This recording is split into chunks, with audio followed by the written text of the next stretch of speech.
अगर मैं आपसे पूछूं कि दुनिया की चंद बेहतरीन से बेहतरीन तर इजादात का नाम बताएं, तो आपके जहन में कई नाम आएंगे। किसी के ख्याल में बिजली सबसे बड़ी इजाद होगी, किसी के ख्याल में गाड़ी सबसे बड़ी इजाद होगी, तो किसी के लिए महज कैमरा। बेशक ना सिर्फ इन चीजों ने हमारी दुनिया को बदल दिया है, बल्कि हमारे सोचने समझने के तरीके को भी एक नया रूप दिया है। आज जो काम हम इन चीजों की मदद से अपनी जिंदगी में करते हैं, कुछ ही साल पहले ये सब नामुमकिन मालूम होता था और कोई सोच भी नहीं सकता था कि दुनिया ऐसी होगी। अगर हम इस पर थोड़ा गौर करें तो इन सब को परवान चढ़ाने में सबसे ज्यादा जिस चीज का हाथ है वो है कंप्यूटर। ये वो इजाद है जिसके बगैर आज शायद हम अपनी जिंदगी का तसव्वुर भी नहीं कर सकते। हमारी हर चीज में ये कहीं ना कहीं किसी ना किसी सूरत में शामिल है, चाहे वो हमारे स्मार्टफोन्स हो, टीवी हो, गाड़ी हो, यहां तक कि रोजमर्रा के इलेक्ट्रॉनिक्स जैसे कि वॉशिंग मशीन, फ्रिज, इन सब में भी इसका बहुत इस्तेमाल है। ये टेक्नोलॉजी इतनी तेजी से बढ़ रही है जिसकी वजह से हमें ऐसी ऐसी चीजें देखने को मिल रही हैं जो कभी प्रैक्टिकली पॉसिबल भी नहीं लगती थी। इन्हीं में से एक टेक्नोलॉजी मेटावर्स है। और अगर आपका ताल्लुक टेक्नोलॉजी से है या आप इसका शौक रखते हैं तो जरूर आपने इसका नाम कहीं ना कहीं सुना होगा। कहा जाता है कि ये वो टेक्नोलॉजी है कि जिसकी मदद से आप एक ऐसी दुनिया एक्सपीरियंस कर सकेंगे जो बिल्कुल रियल लगेगी, लेकिन होगी नहीं। इस दुनिया में आप ना सिर्फ दूसरों से बातचीत बल्कि एक दूसरे के साथ इंटरैक्ट भी कर सकेंगे और यह सब कुछ रियल टाइम में हो रहा होगा। सुनने में अजीब लग रहा है, लेकिन इसकी असलियत क्या है और क्या ये वाकई दुनिया को बदल देगा और क्या ऐसा मुमकिन भी है? इसके साथ साथ कौन से ममालिक हैं जो इसको मानते हैं और समझते हैं कि वाकई दुनिया ऐसी होगी और हमें इसके बारे में क्या राय रखनी चाहिए। आज ये सब हम आपको इस वीडियो में बताएंगे। सबसे पहले मेटावर्स का मतलब समझ लेते हैं। ये दो लफ्जों का मजमुआ है, मेटा और यूनिवर्स। मेटा का मतलब है बियॉन्ड, यानी इससे आगे, और यूनिवर्स यानी कि सारा जहान। तो मेटावर्स लफ्जी एतबार से वो ख्याली जहां है जो असली जहां के परे एग्जिस्ट करता है और उसके अपने कायदे और असूल हैं। ये लफ्ज साइंस फिक्शन ऑथर नील स्टीफेंसन के एक नॉवल स्नो क्रैश में सबसे पहले इस्तेमाल हुआ था। इसमें मेटावर्स को एक वर्चुअल रियलिटी स्पेस यानी कि एक ऐसी इमेजिनरी जगह जो बिल्कुल रियल लगती हो लेकिन असल में रियल हो नहीं, दिखाया गया था। यही कॉन्सेप्ट आज हकीकत में बदलने जा रहा है। इसी नॉवल के ही एतबार से अब ये टर्म टेक्नोलॉजी इंडस्ट्री में बहुत ज्यादा इस्तेमाल की जाती है।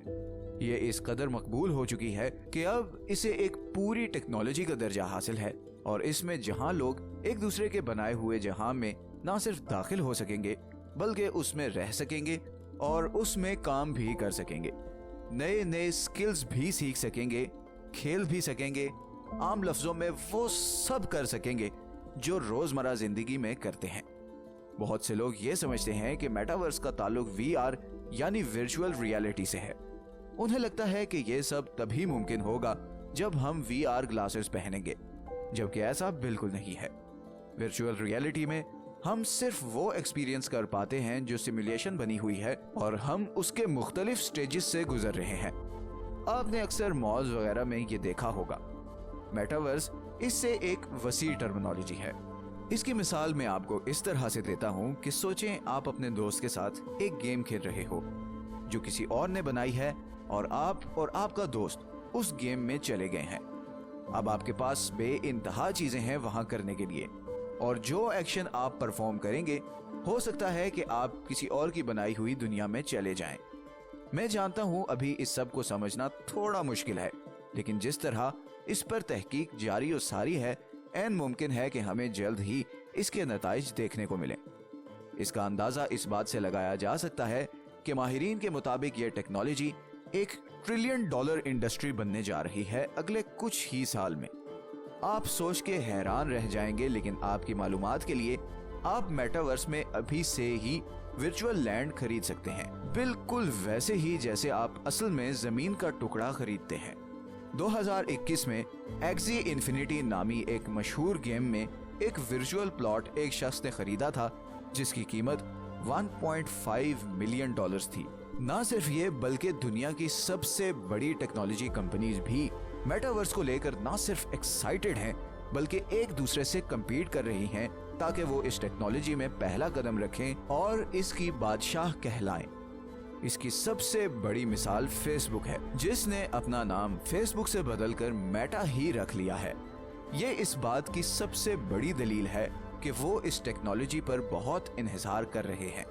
एक रिपोर्ट के मुताबिक मेटा ने $10 बिलियन इन्वेस्ट करने का प्लान बनाया है मेटावर्स में।